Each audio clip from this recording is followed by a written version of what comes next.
Good evening, good afternoon, good morning, wherever you are. Hope you're all well. Welcome back to another live stream, and hopefully we should have some fun discussion and a little bit of whinging. And to help me along with the whinging, we've got Glenn. Hey. Hi, Glenn. You all right? I'm all right. How are you? I'm good. Before we start, happy Stargate Day. Nanu. Stop Yeah. What? It is. I'm genuine. I'm actually wearing a Star Wars t-shirt, look. Very good. See? May the force be with you. I'm unprepared. I'm not coming with a Star Wars t-shirt or anything. I wasn't even going to mention Star Wars at all. You've got to. But only one day a year. Nobody mentions it other than that, so it's important. No. And we all still celebrate Star Wars. And I'll tell you what, did you see the little trailer thing that they put out for Star Wars Day? They did a little trailer thing that was like 2 minute long, just self-relating Star Wars stuff. And it actually made me not a little nostalgic, but thinking, yeah, you know what? As much moaning that we do about the Star Wars content that's coming out not being to our standards, they're actually putting out some pretty enjoyable stuff, and I'm glad they're putting out more Star Wars content. It might not all be to my tastes, but we get to remain in a galaxy that we've grown up in. So we've got the choice to watch it or not, but we've got choice. We've got content. You don't still watch many of the Star Wars things anymore, do you? I don't know. Since Disney took over, I think it's just diluted it down really quite badly, if I'm honest. Yeah. It's no original trilogy. I didn't mind Force Awakens. I like where Abrams was going with it, and then Rian Johnson took it somewhere completely different, and then they brought JJ back in to kind of like steer the ship and bring it back, and it just made that trilogy really messy. I quite like Rogue One, but I think that was from a nostalgia aspect of loving the original Star Wars. It was nice that it was connected to that. But see, I'm getting I've liked some Mandalorian. Yeah, I'm getting a lot out of it at the minute because of my kids, because they've got me into the Clone Wars, Rebels, and that's fed into some of the TV shows that have been coming out, like Ahsoka and things like that. And now I've got a massive kick out of that and enjoyed following along the franchise that I love with my young ones that don't appreciate the original trilogy like I do, but they've found something that there's that connect now. I've got something that I can connect with my kids because we're all enjoying this galaxy as such. You mean your younglings? The younglings, yes. The younglings, yeah. So, but anyway, before carrying on rambling about Star Wars, which I'm going to whip through the comments, see who's with us today. We've got the Real Sketchman jumped in quite early with the comments. I don't know if he's in the room with us at the minute. This is going to be a good one. Hopefully it will. Yeah. Hopefully. Gary North has gone on to the not really scalping, but a small pile of Blu-rays selling on eBay later tonight, all starting at 99 pence. And he's got a stack. The stack of 8 is currently at £37.50 total, with a few hours to go. Well, they need to go higher, don't they? We'll come back round, and I'm sure we'll be discussing eBay as part of this. We've got also with us Rohit. Good evening, Rohit. Hope you're well. Rohit. We've got Lynn in the other room. Hey guys, Glenn's in a really good mood and isn't going to moan about anything this evening. I never moan about anything. People have got me all wrong. I'm sure I can pull something out of you. that was a hand puppet kind of. Yeah. More. Let's go back to the comments. Cam Curate Cinema. Good evening, everyone. Good evening, Cam. Hope you're doing well. John Robinson. Happy Star Wars Day, everyone. Happy Star Wars Day to you, John. John, do you still watch Star Wars? I've not watched the Acolytes. Acolyte's the only one that I've not gone into for the live action yet. I probably will get to it, but then we've also got the new animated spin-off thing that feature the bad guys from the TV shows Clone Wars and Rebels with Sarge Ventress and Cad Bane, which I'm quite looking forward to watching. So, I like that there's this big world and they can expand the universe and all that kind of stuff, but I think it makes the films have less impact. Yeah. It almost, like I say, dilutes the stories as it goes along, I think. Yeah. But anyway, enough about Star Wars. Woody. Good evening, Woody. Hope you're well as well. Woody. Hi, all. Big Jason's with us. Good evening, Phil and Glenn L. Glenn L. Woody's jumped in again. Start, Glenn. Where's the mustard chair? It's still next to me. It's here. I think I'll do the live from the mustard chair next week. Yeah, that's good. John the Movie Man is with us. What's up, John? Hope you're well as well. So meows a lot. Hello, everyone. May the 4th be with you. Watched episode 1 this morning. Plan on watching 4 and 5 tonight. Nice. Yeah. Are we not bothering with episode 3? Just what? Clark of Many. Hey, everyone. Hey, Clark. Hope you're well. Kirk Redgate. Good evening, Kirk. Hope you're well as well. Good evening. Anthony Biello is with us. Good evening, Anthony. Hope you're doing okay. AJ Bink in the room. Lynn in the rooms questioning where on earth is Jeremy. I did notice there's no Jeremy Carr. What's gone off? Big Jace, be nice, Phil, or Dalton will kick your bottom. Well spotted, Big Jace. Well spotted. As Wilco97, speaking of Star Wars, I sold all of my Disney Star Wars 4K discs as don't need them anymore. Got almost £200. Nice. I still keep lingering over that box set, the big full movie collection for the big black and white one, but there's no point. I've got them there anyway. They're on Disney, and yeah, it was just a box that I wanted. The box. Anthony Biello, where's Jeremy, the spokesperson? Where is Jeremy? Yeah, I don't know. We're going to have to reach out. It's going to turn into a "Where's Jeremy" show. Yeah, so meows a lot. Only episodes 1 through 6 exist in my house. Personalized collection, as we always say. Yeah. Very good. Nicholas Dickens. Good evening, guys. Hope you had a fantastic week. I did an exhausting week, but it was a nice week. Nicholas Dickens. Yes, may the 4th be with you. John Robinson is still behind on Andor, as couldn't get into it, even though I heard it does pick up. I wasn't thrilled by Andor, to be fair. I thought it was okay, but there's not a lot dragging me to be very excited for season 2. But perhaps I looking at it the wrong way. I don't know. We'll give it a try, though. We'll give it a try. What, facing the wall rather than the TV? No wonder you didn't enjoy it. As Wilco, maybe I'll throw on my 2011 Blu-ray of A New Hope tonight. Anthony, happy May the 4th. Nicholas, watching but not chatting dishes. Not chatting dishes. There we go. You're always doing some sort of housework, Nicholas. What's the crack? There we go. So meows a lot. Episodes 2, 3, and 6 tomorrow for Revenge of the 5th. Very good. Okay. Go dog side. Joe Snowden with us as well. Good evening, Joe. Good evening, hope everyone is doing well. As Wilco, swapped out 4Ks for the complete Saga box set with that Tatooine Anakin cover. That's the one that I've kept hold of. That's the one that I've still got so far. That's the one that I traded in.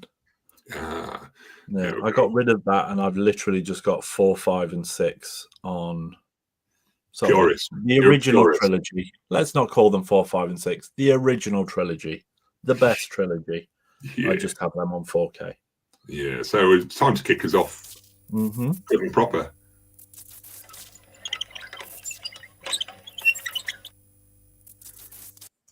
So we've got the topic of worth less than you think, or the scalping and reselling of physical media that we're doing for the topic. And there's, I don't know where to kick this off, to be fair. Let's kick this off with the fact that A, you've had a haircut. B, you clearly did that thumbnail today because you're still wearing the same clothes. I did. That was this morning, yeah. No, it was this afternoon. I was running late because I've been busy, man. I've been busy. Busy boy. You've been a busy boy. The topic of scalping and reselling, I wanted to go a couple of ways with it, really. I mean, the new video that I've done for this week, I was looking into the scalping side of physical media, and just wondering if it's worth scalping, and then 2, why people do it in a way, because I know why people do it. It's the money. It just comes down to the money. But I've got a lot of questions around the efforts that people go to for sometimes very little in return, or just not having stock turnover and things like that. And then it got me thinking about the resellers that will keep hold of things, overvaluing stuff that just sit around for ages and ages. So I thought we might start off on the resellers, because the resellers are those that value the things a little more than they perhaps should, and just keep hold of them for the sake of it. Because I went to a car boot sale which for anyone in the US or anyone else that's watching, I think US, you refer to them probably comparable with a swap meet. Flea markets. Flea market, yeah, that kind of thing. And I was wandering around and it amazed me what people still find value in and want to sell for money and things like that. And there's things that have been sat around for ages. And as I'm talking about the car boots, I'm going to bring up a little video. I might pause it because there's a couple of voids in this, but they will. Oh, it's not that one. It's not that one. No. Not that one. So it's big old car boot just in the middle of the field. People literally open up the cars and dump all sorts of crap all over. I mean, pausing the video there, we can see the boxes and boxes of tat on the floor, DVDs and things like that. DVDs, 20 pence each. There was another store we stumbled upon. DVDs and CDs, 7 for £1. There's literally no value in some of these, but people stack them up. And week in, week out, they will bring these things to a swap meet or car boot sale, trying to sell them. Why? It confuses me why we still find value in these things. I mean, here we've got a big box of VHS. You can tell how many times this person's been trying to sell the same thing. Dirty Dancing VHS. Look how faded that cover is. I think they literally bought that copy of Dirty Dancing, watched it, and they've been trying to sell it ever since because it's so faded. There's just stuff all over that has no value. And it's that thing. Have you heard of, I don't know if you watched my video, the DNA of collecting, that I talked about the endowment effect, when we place a value on an item that isn't worth anywhere near what we perceive it as being worth, perhaps because of what we've spent on it, perhaps other reasons, perhaps you've seen it in CAX or somewhere like that listed a long time. And I'm rambling on, and I don't know if there's any point to what I'm actually talking about. But it's a nice video for everybody to watch. Yeah, you're like a roving reporter out and about on the streets. Yeah. But yeah, when it comes to reselling and things like that, obviously a car boot in the UK, there's just nothing particularly of value at all. But it's the thing of people holding on to items that somehow they value and they think should be worth a certain amount, and they'll try and sell them for that amount and not refuse to look at any other avenue. It's that money or nothing. They won't give these things away. But have you got any opinions on resellers of this sort of nature? Or I mean, recently we obviously went to a couple of toy fairs, and there was Nick that comes on here, NCH. He was looking at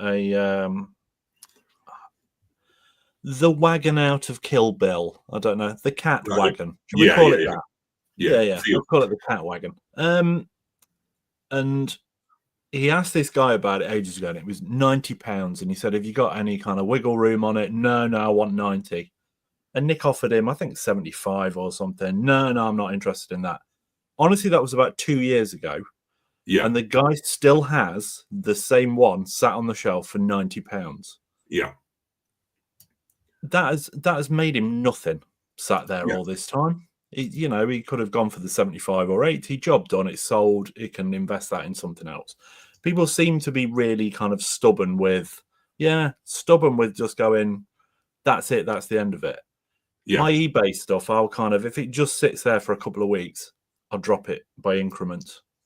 Especially if I've got watches or something like that, just to try and get people to buy it and stuff. You can't just dig your heels in and go, that's the end of it. Yeah. I agree. I think this is where I'm sort of leading to the scalping thing in a way. So we're probably going to dart backwards and forwards on this topic because it's all sort of interlinked. But the scalping things, I know people do it for profit, but a lot of these scalpers seem to be running as a business in a way. And it confuses me that they put these scalping prices out there and they don't move things. There's things that sit on there for ages. Let me find one on here. It worries me that the scalpers are trying to dictate the market as such. So this is one that I've looked at reselling recently. This is one that's will form part of the video that I've done. Upgrade, limited edition from Second Sight. This one, the scalpers have listed it. You can see there anywhere between £71 and £165. That was just the first year that came up. Yet when you check somewhere like CEX, they've listed that they'll sell at £40 and they'll pay you £26 for the voucher. Where there's a disconnect somewhere here of what it's actually worth and what scalpers are trying to dictate the market for it to be worth. And you're not telling me that that one priced at £165 is going to sell anytime soon, if at all. Well, it isn't going to sell. And like you said, it's almost like they don't want it to sell. They kind of, it's almost, well, I'll put that at that price. And then if the other two go that are lower priced, I'm the only one left. And if people are that desperate, they will pay that price. Yeah. That's the only way I can think they think about it. Because otherwise, if I go on eBay and I'm selling something, I'll have a look at what else is the same is listed on there and how much people are asking for it. Yeah. But the most realistic one, go on to sold items and see what it's actually selling for. If I am wanting to sell it, I know I've got to price it around that kind of thing. And like I said, putting it out at £165 is just ludicrous. They can't be wanting to sell it. So this made me curious with this, because I did check the sold prices, and they were selling from between sort of £50 and £60.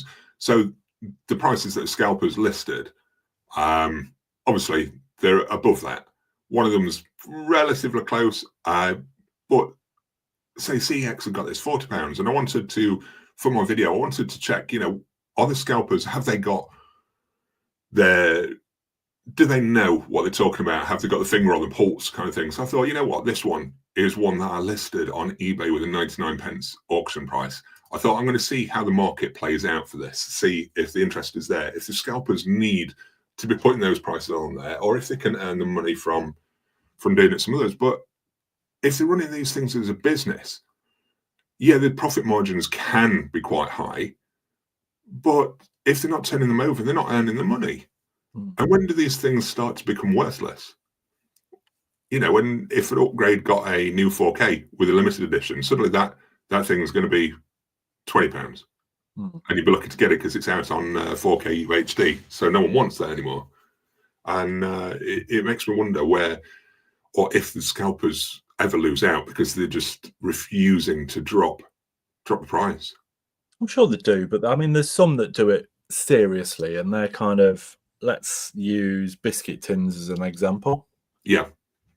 I wonder what percentage went out and purchased, let's say, the Mandalorian Steelbook or something, almost knowing it's going to sell out so that they can make profit on something like that. It's no different to, ticket touts type thing. When, Oasis have reformed, haven't they? So they've put their tickets out. Let's say somebody that got in there would have paid £300 a ticket. There'll be scalpers that will literally go in there to buy tickets, so they know later that day when it's sold out, they can put them out for 800, 900. Yeah.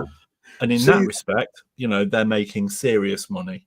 Yeah. On things like this, I don't know so much. This is what I was going to touch on as well. The profit margin for doing it on a Blu-ray, surely if they want to turn over, they're only making £10 to £20 profits on there. Yet the electrical items, sort of like a PlayStation 5 when they were selling out, the profit margins were a lot higher. There were several hundreds of pounds. And that, I can see it being worth doing that. It's worth a few £100 and doing it that way. But for 4K or Blu-ray, the profits can't be that high. Yeah, it depends what volume they're doing, though, doesn't it? If they're doing like 200 titles a month or something, then maybe it is worth it. But I don't know.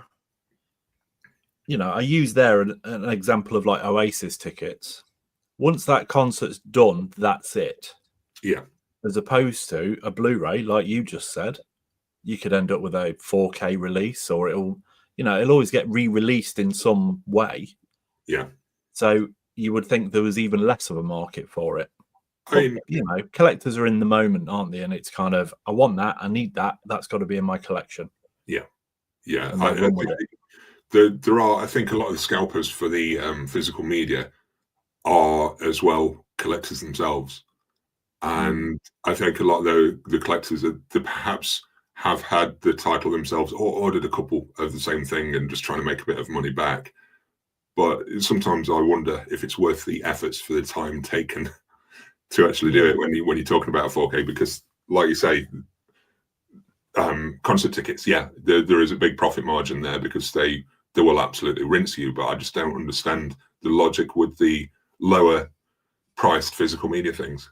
I suppose realistically, let's use Mandalorian as an example again. If somebody bought 2 of them, kept one for themselves, sold the other one and made profit on it, they're probably thinking, well, I've paid back the second one that I purchased, and I've also then taken some money off the original one that I purchased with the profit from the second. So, I've bought it cheaper, win-win. And that's probably enough of a reasoning to do it. Speaking of Mandalorian, can you remember the original release? They had the steelbooks come out, and people bought it, and the scalpers had it, and they were charging a lot of money. I think it was like £80-90 on eBay or something like that. And then, can you remember when Mandalorian season 3 came out? They actually re-released season 1 and 2 on steelbook again. So I wonder if, I wonder if the scalpers sort of lost out on that. But the pricing, they kept it pretty high, and it's still now. Let me just bring up. Sorry, I've not prepared this properly, but I've just. It's only because you've mentioned it that I thought I'm going to have a quick look at Mandalorian. And can you see that? Does that come up? No. eBay's the Wild West. Yeah. No, that wasn't the one. That was for later. But yeah. So the Mandalorian, the steelbook. There we are. Clearly, it's scalpers, but they're not profiting that much from it, are they? Maybe earning a tenner from that. That one's priced really high, but these things have been sat on here for ages. They're trying to squeeze 30 to 40 quid out of them. They're pretty much doubling, but they're all over the place with the prices. But some of them, like I say, there's still 20 quid profit on some of them. Mind you, that's not Scalper, sorry, that's an actual retail store. But yeah, another here, that's the issue is, like we've always said about, companies saying this is going to be limited edition. Instantly, that is, red rag to a bull for a scalper, isn't it? Kind of thing. Yeah. Right, I need to get in there. We know that's going to sell out because it's limited. Yeah. And I can make some dollar off it. It's a byproduct of them saying it's limited. If they didn't do limited editions of things and everything was just readily available, you'd eliminate the whole scalping thing straight away. Exactly. Let me just hop over to comments because I think I've been neglecting them. So across the comments we go. Yay. Slipknot's with us as well. Good evening, Slipknot. Sorry, I missed your comment, but hey, hope you're well. As Wilco, if it's a reseller doing it at retail price, then fine. But if it's above retail price, then absolutely not. I agree. There's no point on a lot of these to put them above retail. I don't think. I think it's just a matter of, like Glenn said, as soon as that limited label goes on it, the scalpers will go out and they'll just list them straight away on eBay. We see it a lot with the steel books, to be fair. Steelbook Limited, they'll bulk order them and put pre-orders on eBay when it's sold out, or even before, at higher prices. It's ridiculous. I don't think that should be allowed at all. They need some kind of algorithm on eBay to limit people.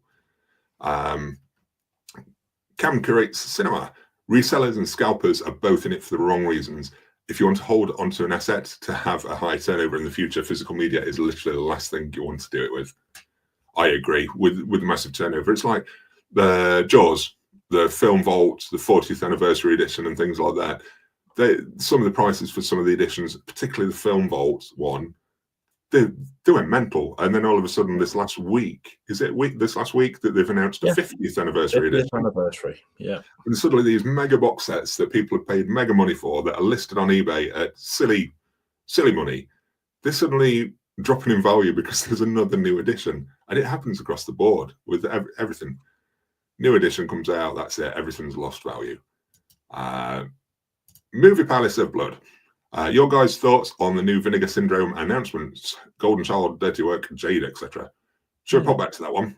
We will pop back to that one. Golden Child was the only one I actually saw out of that lot, to be honest. So yeah, we'll pop back. I'm gonna star it. I'm gonna star your Movie Palace of Blood. We'll swing back round to it once we're onto next topics. Antonio Piello, see all this stuff here. It's one person's trash is another person's treasure. It is on the car boot things on there, but on the Bab. Yeah, I was just about to say, you say one person's trash. There was one thing that I did notice on this video somewhere. I'll see if I can scrub to the right place. Let's have a look. Go on, I pointed it out to you earlier, Glenn. It made me smile because it's something that I was quite aware that I probably used to do in the past. But you say one person's trash. Look at that pile, all them cables. Yeah, my immediate one back to you was Scott Leeds laughing faces. Yes. There's loads. I mean, they're all knotted up in there. Look at it. Yeah. But the cables, it's one person's trash. I had exactly the same trash at my house. The big box of cables that never got used, but they got kept just in case. They just ended up on the floor in the field now, trying to be sold. But I'm sure someone would find some treasure in there. But yeah, old cables, I don't think are worth keeping. And I definitely don't think they're worth reselling. I don't think a lot of it can be given away easily. But Scott Leeds might come into play at some point for their retro consoles, retro games, and VHS. But imagine if it becomes like a retro collector thing. Yeah. Somebody just with like walls of Scott Leeds. Yeah. Gary North. One of my auctions ending tonight is a sealed biscuit tin. Oh, make sure you wrap that up well, Gary, or you'll be feeling it in the feedback. At least the shortbread won't have gone stale. So that's nice. Greg Gate, I would never pay scalping prices for anything. No, I agree, Kirk. I will 100% try and avoid. I'm from Derbyshire in the UK, so I'm tight with money sometimes. I think it's a Derbyshire thing. Like, oh no, that's above retail. No, I don't necessarily think it is. You know, if you spoke to a Yorkshireman, he'd say he was tighter than somebody from Derbyshire. So I think it's just a generic kind of England thing, to be honest. Yes. Anthony, seeing all those high prices the scalpers put out, wouldn't go near it with a 10-foot pole. And I think that's the only way to try and keep the scalpers in line is to not go near them, to not buy this stuff until it's a reasonable price. But it also leads to other problems because there's other ways.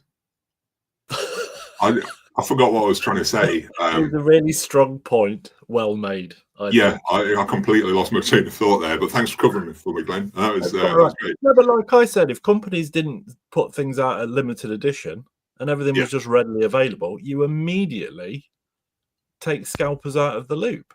Yeah, I think they've got nothing to make money on. What I was trying to say is I have put things on eBay before in the past on auction, and I've seen the prices go absolutely mental, and they've fetched way above and beyond what I expected. And I think it sets a precedent sometimes from scalpers or people without other things. That sold for this much on this occasion, therefore it is worth. And I think that's where a lot of scalpers can get their ideas from. Well, if that person sold it for that, I could sell it for £10 more. Yeah, I think eBay's kind of reverting back to that ever so slightly because they're holding your funds like they used to with PayPal. Yeah. You know, having credit in PayPal was almost like you got free money. So you'd almost go a little bit above and beyond what you would normally be comfortable with because it wasn't coming out of your bank. It wasn't it was almost monopoly money. It was just credit. It was there.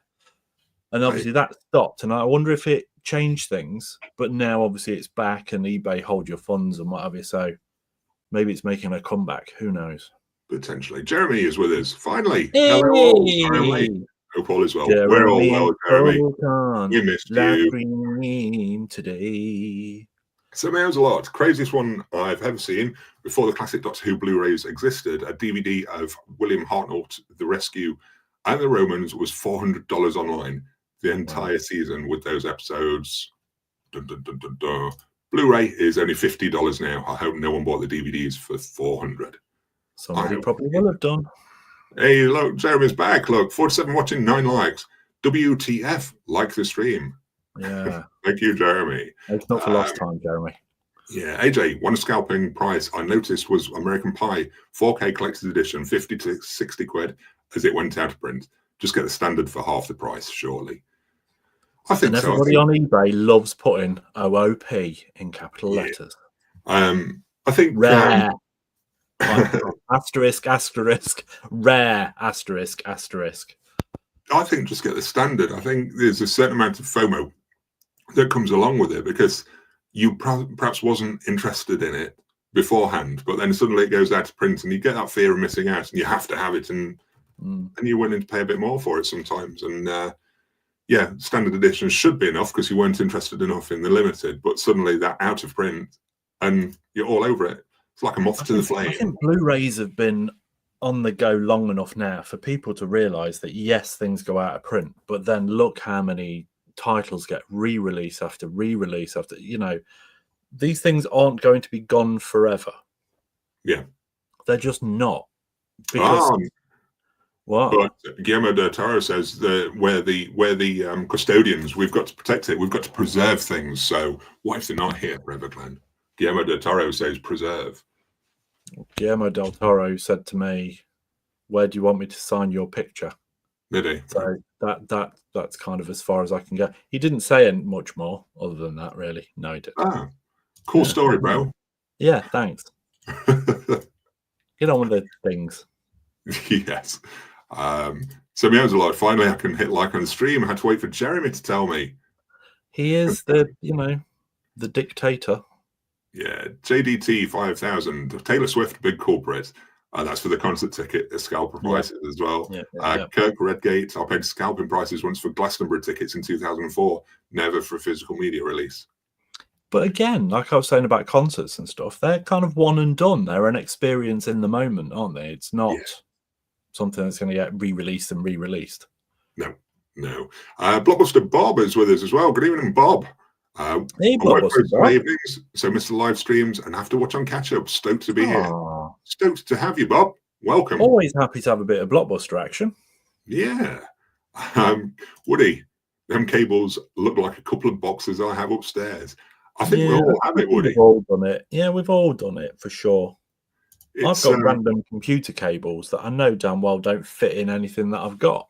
But for some reason I go, but what if I find something that they do fit into? That's it. Woody, everyone's got that random Amazon for £3 probably. Somewhere in the house. I actually cleared out my box of cables when I did this room. I had a big box and just got rid of it all. I thought the cheapest chips to buy on Amazon or wherever now. So if I ever struggle, there's always a cheap Chinese import option somewhere.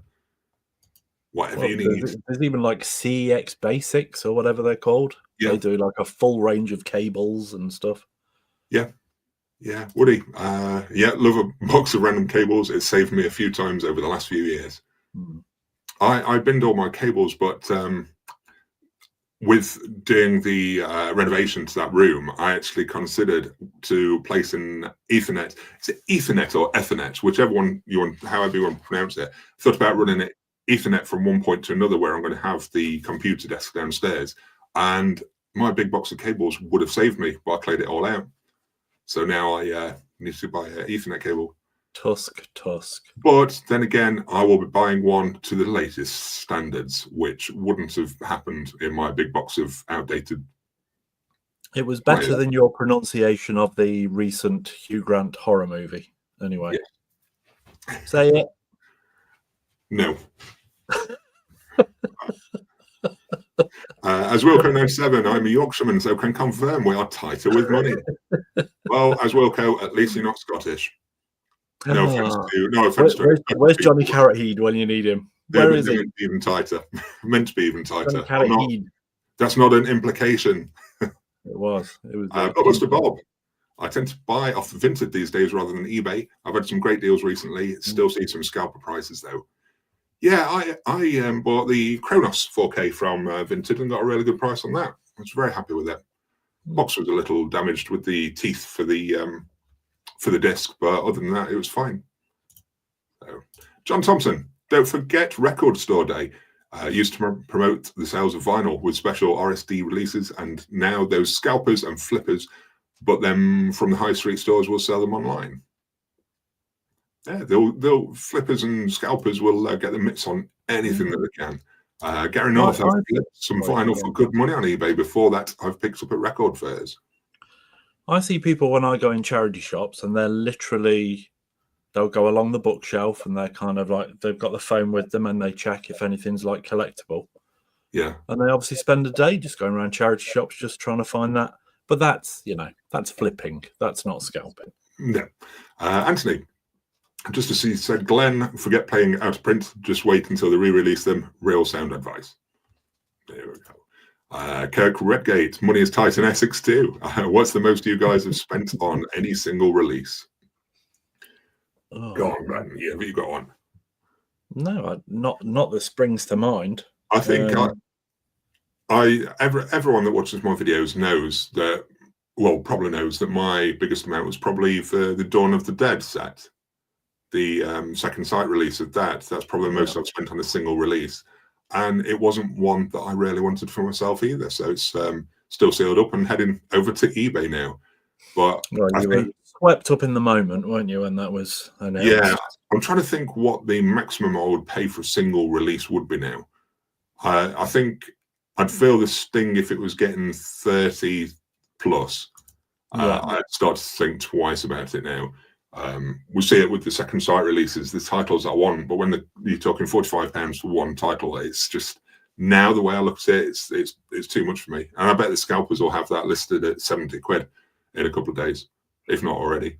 I did just spend shy of £30 on Friday the 13th 4K. Yeah. But, I've seen that on eBay for like 40. There's one on at the minute that's £60 something. Scalper. Yeah, well, Yeah. New and sealed, and I bought one that was 27. Yeah. Watched once he'd put, and it's immaculate. So I'm fine with it. Woody, didn't you pay quite a bit for the Frighteners, Phil? I think it was about a smidge over 30 quid, I think, for the Frighteners. But to me, that was the German biscuit tin. Yeah, it was a German import, but it had that massive documentary on it as well. So yeah, I suppose that was quite a bit for a single title, but it felt worthwhile to me on that one. I think that's most people's excuse anyway, even if they spent 45, 50 or whatever.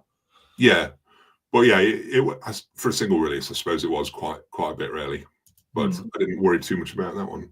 As Wilco, do box sets count as singular release? If so, then £200, 200 for Middle Earth Ultimate Collector's Edition, which I just sold a couple of months ago. Did you sell for a high price as Wilco? Yeah, get us on topic. Let us know if you scalped someone. Jeremy, single release, not special, limited edition, out of print, $120 for a DVD back in the day. Wow. Whoa. That sounds a lot now for a DVD, but yeah. John Thompson, pre-order scalping is getting out of hand. Yeah. As soon as anything, be it film, video game, or music release, they immediately advertise it at an inflated price because they know they can profit. And this is what leads me to the I've done it again. Oh, the pile of cables. eBay. It is the Wild West. Yeehaw. And yeah, because people literally price things exactly how they want. There's no restrictions or anything like that. So it's open for people to scalp, for people to buy these pre-orders and list them. There's no restrictions whatsoever. Please say you're going to bring up Tombstone. No. Oh, I can't remember whether I sent it you earlier in the week. Why? Somebody was trying in the States because Tombstone had sold out and they got it listed at $15,000. Really? Yeah. I feel like it was, I can't remember who posted it. It was on Twitter. One of the physical media things. I can't remember who it was. I can't find it. But yeah, it was $15,000, and this person would put, I hope this person's tracked down and their account's closed and all that kind of stuff. And you just think, why? Don't worry about it. They're not going to sell it. Now that you mentioned Tombstone already, I've just looked on eBay. Even though I don't think it's sold out in the UK, but we can see there, Tombstone limited edition 4K steelbook priced at £70 by now. There's plenty of others lower than that, but someone's already gone for it, charging silly money. And I don't know how long do you think that's going to be on his shelf, unsold, when it's against everything else? It's that Wild West. He'll likely just leave it in a box, have it sat there, and just leave it going round and round and round on eBay until it either sells or he has to lower the price a little bit. Well, I've literally just been scrolling just to see if I could see that.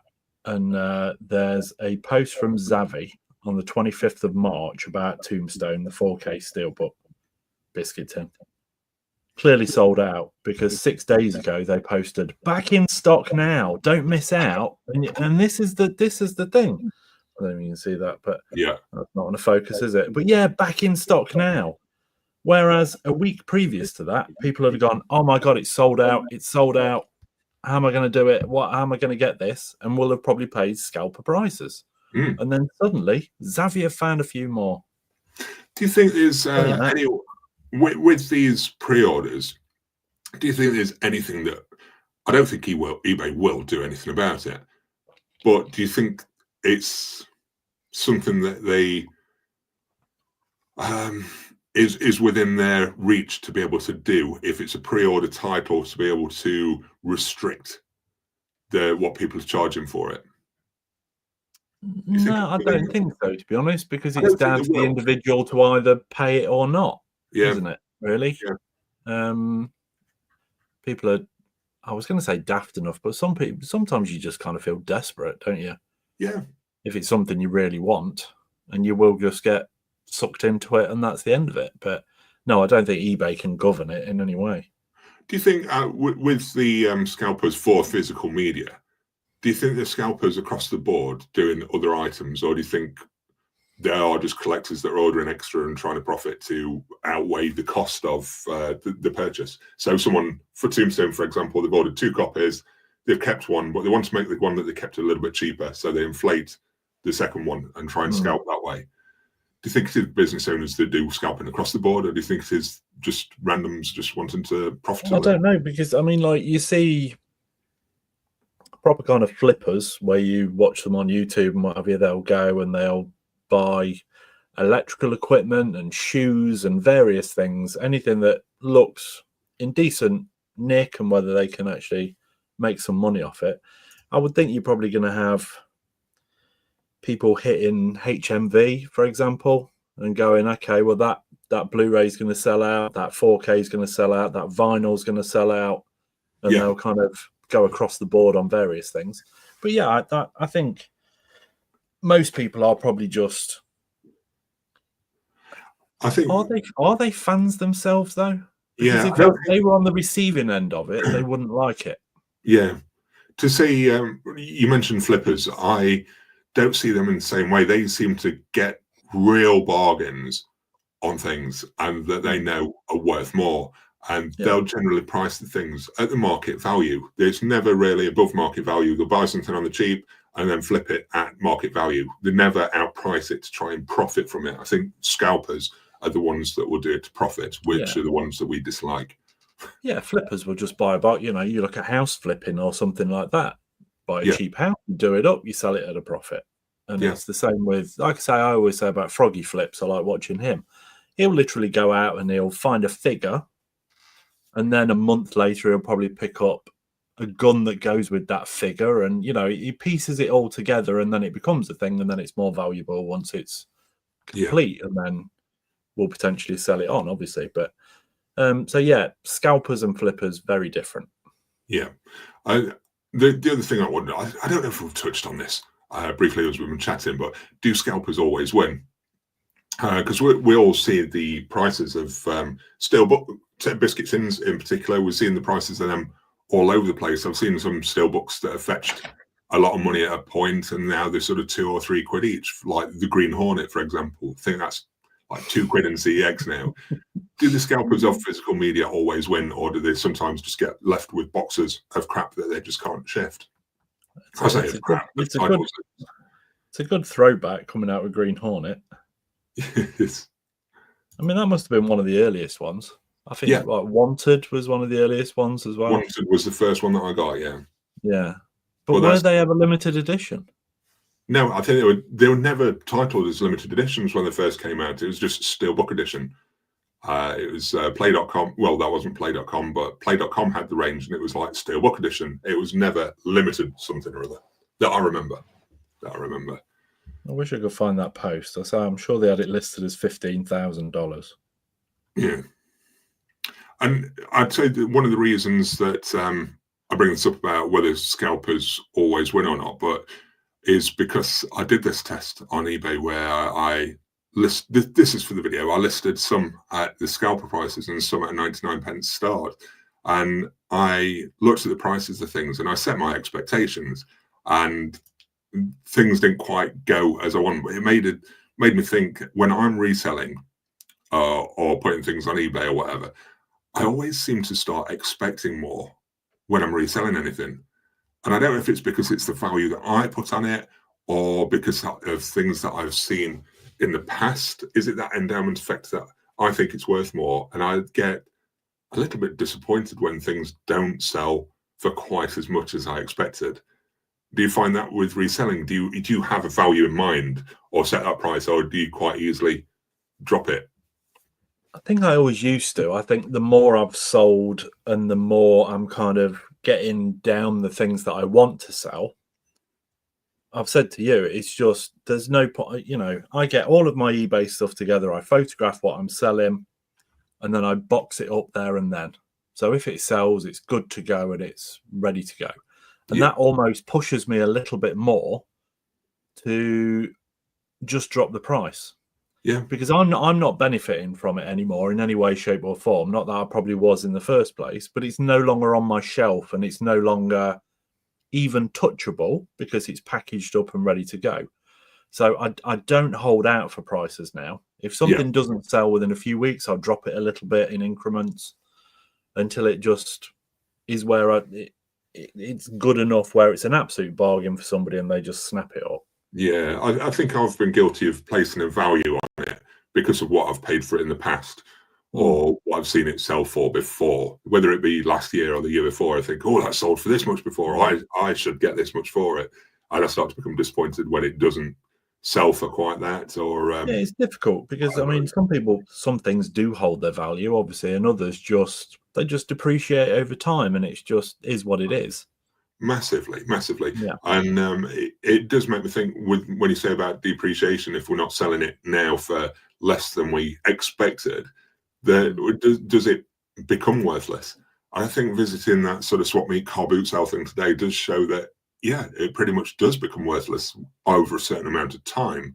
DVDs at £7 for £1. 7 DVDs for £1. That's like, well, $1.20 for 7 DVDs. Or something like that. It's not bad, is it? If you're well, yeah. I mean, the thing is that they'll take their chance because if they just took them into CEX, you it'd be wouldn't a get penny it. each. So They probably wouldn't take them anymore. To be fair.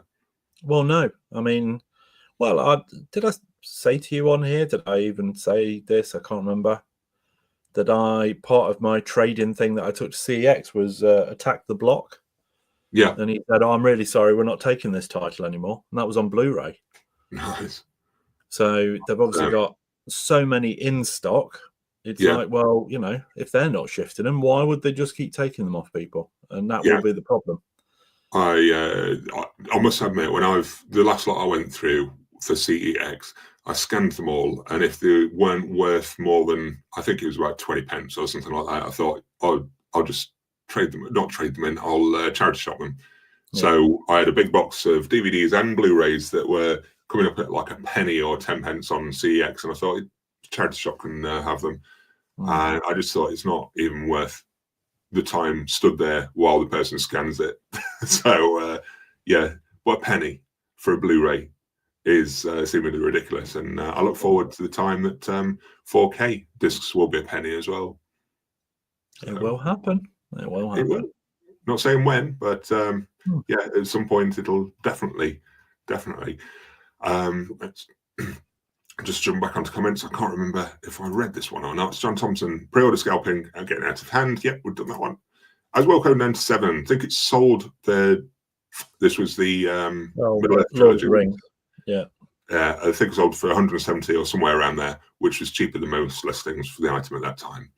And it's the scalper prices. You you sold it for less than that, but really the bidding takes it to generally market value. I think you can. My experience from recently, from listing things on eBay on auction, is that generally they will sell for around market value for what people are willing to spend. The ones that I've noticed, I've managed to get a little bit more than what CEX charge for it generally. And I think that's down to the fact that people can see what you're selling. They can see that it's got no damage. They can see what they're getting rather than at CEX, where it's the CEX lottery. You don't know what you're going to get through. I think that helps it along. But yeah, I think with eBay, most people are quite savvy now. It's down to actually when you finish the auction as well. You know, I've grabbed so many bargains in the past where people have just, perhaps on their lunch break, they've listed it for 5 days or whatever, and it ends on a random day at kind of 1:45 in the afternoon. Most people are at work. They're not, you know, that makes it sound like I don't work. I do work. Can I point that out? But I just happen to be there, and it's a time to grab a bargain. I don't list anything as auction because I don't want to take the chance anymore. Yeah, I go and buy it now every time. So most of the Middle Earth trilogy, most of the Middle Earth box sets were listings were going 240 to 260 range and had no bids. And that's the thing of the stock just sitting around, which is what I don't understand about scalpers, that they'd rather hold on to the item than just sell for what its market value is. Yeah, there's a happy medium where you obviously want to make some money, but also if it's just sat there for weeks and weeks and weeks and not moving, you might as well drop the price and get it sold and move on and invest that into what you want to invest in. Absolutely. AJ said his most recent, most expensive pickup was £100 on the One Car Y Criterion box set, which is good. So means a lot. I would buy Tombstone 4K in the wild, but not scalping prices. Have the Blu-ray anyway. Yeah, that's the way to do it, I think. AJ Pink, do you think things like Zavi posts on purpose as well to hype up pre-orders, back in stock, limited time, get yours while you can? Yeah, I mean, I've commented on this before. I hate it when companies go, "Oh, we've just found these in the back," and you think, "No, you haven't at all." If that's the case, your stock system is shocking. If you've kind of had 500 of something made and you've sold 400 of them and you don't realize, and they've gone, "Oh, it's out of stock," and you don't realize you've sold 400 and there should be another 100 somewhere, it's pathetic. They know damn well they've got them. They've got them in the back, ready to go. We'll let this small amount sell out, and then we can put sold out. I think that will create this frenzy and this. I don't know if scalpers add to this either, because the behaviours from the retailers, because they'll sell out a certain amount, then the scalpers will list it pretty high and sell a few, and then suddenly they'll find some more, and people go wild, taking up the rest of the stock from Zavi because they notice it as a bargain because the scalpers are doing this much. And sometimes I wonder if the retailers and scalpers are not in cahoots as such, but keeping an eye on each other. And it's like, yeah, it was sold out. Scalpers will come along and they'll price it high. And then people are like, oh, it's high up here. And then suddenly Zavi or whoever have the price low again. And suddenly everyone's like, got to jump on this now because the scalper prices are so high. This is now so cheap. Sell out again.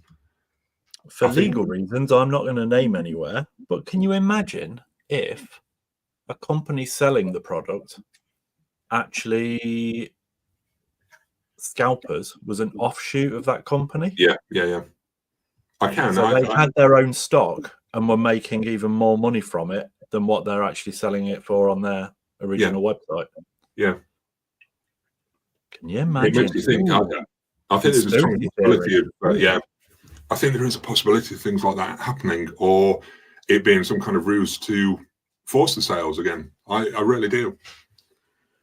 Well, I'm not putting that implication on anyone, but business-wise, I can see it happening. For legal reasons, can we just put out a disclaimer that we're idiots, so don't listen to us. We don't know what we're talking about.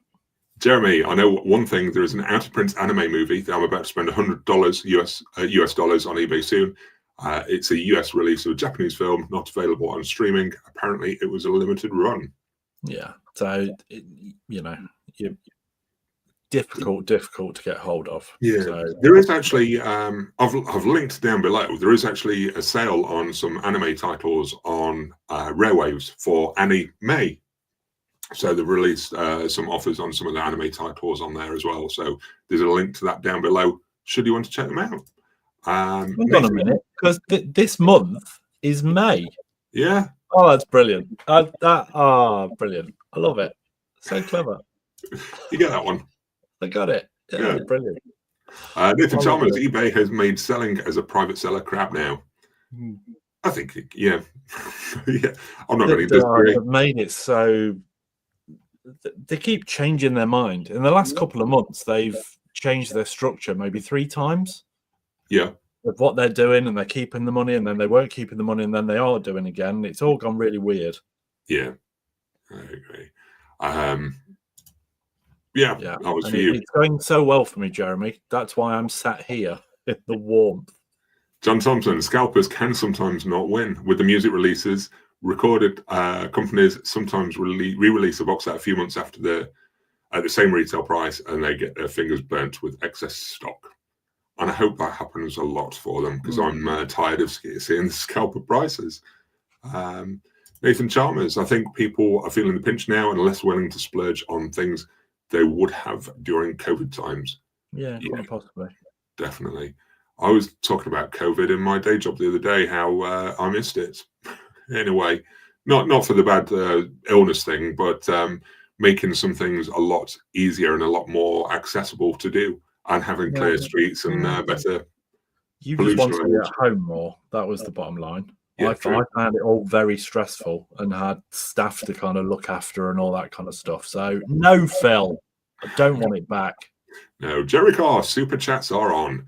They are indeed, Jeremy. One thing about super chats, if I've missed your comment or anything like that, it's a good way to get it highlighted or get it read out as priority. So yeah.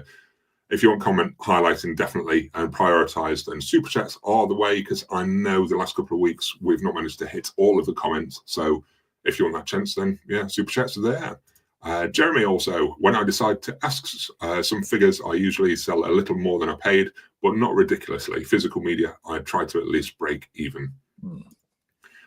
John Thompson, sorry for mentioning other forms of physical media other than movies. That's fine, John. It's fine. Mention whatever you want, because I will anyway in a minute when I do pickups. But scalpers make a wedge of music and video games as well. They do. I've seen some of the games are ridiculous prices. There was one I tried to pick up on the PlayStation because of nostalgia, but it was a release from a company called Limited Run, and it was limited. So the prices for that, I think for the physical disc, which I was going to try and pick up, I think they're scalping at about £80 to £90 now.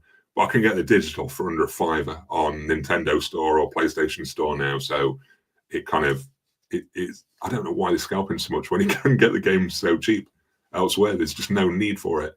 I can literally log on, get the game for £5 and not have the physical copy. It's nice to have the physical, but sometimes it's just not worth it.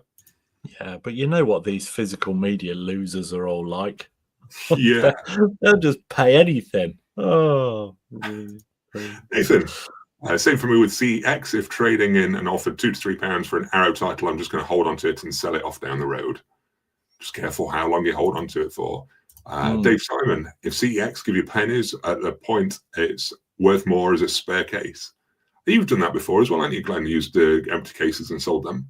I did. I sold about 50 empty Blu-ray cases. Yeah, for more than you would have got for the trade-in. For more than if I'd have just traded. Yeah, exactly. As Welcome 97, my recent trade-ins are going straight towards a gaming PC. My wallet's going to be crying. I think that's the way to do it with trading into CX. I was speaking to Glenn about it earlier because you've got some credit left, haven't you? I've got loads of trading as well. £134. Yeah, I think when I do my big trading, I think most of that money is going to go towards tech from CEX rather than actual physical media. Because most of that I can pick up at any point anyway. The tech is things I can use right now and will probably use right now. So, yeah, exactly. You know, I used some, bought a new mic, bought this camera, and just invested it in different things to what I would normally. Exactly. Pop Culture 33. My dad bought me Disney Zorro on DVD, paid $500. Wanted to show my son. Not joking. 3 weeks later, it came on Disney Plus with no warning that it was coming. Wow. Oh dear. That's gutting. Mm. The Disney. I've always thought, that the Disney ones, Disney movies, were worth a lot on VHS at one point. I don't know if they were, or if I just made that up in my mind, but yeah, you see these clamshell Disney releases from the US. I thought they were worth a fortune, but then when I've looked, not recently, but seen them knocking about on programs and stuff like that, they're not at all.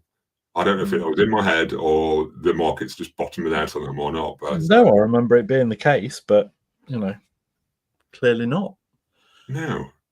Disney Plus popping up will have just diffused all of that to a degree, I think.